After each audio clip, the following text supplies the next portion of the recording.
everybody, I'm here today to show you and tell you how to turn off a HomePod Mini. This will be a full tutorial, but also an easy tutorial, so let's get right into the video. As you can see right here, this is my new HomePod Mini, and you're probably looking at it saying, which button do I press? The plus or the minus? Do I hold my finger in the center? Do I tap the center of it? Is there a button under here that I'm missing? The truth of the matter is that there's no power button on the HomePod Mini, okay? So if you want to turn it off, okay, it's very, very simple. All that you actually need to do is unplug it. And I'll tell you a few other options in just a moment. So if I want to turn it off, I just need to unplug it, okay?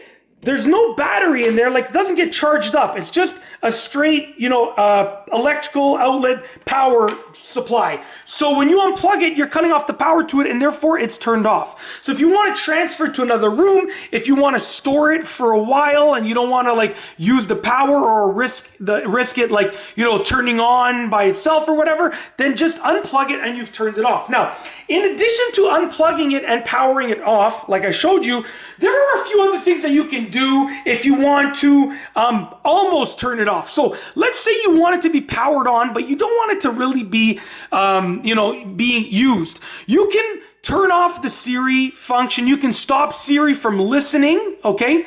There are a few other things that you can do.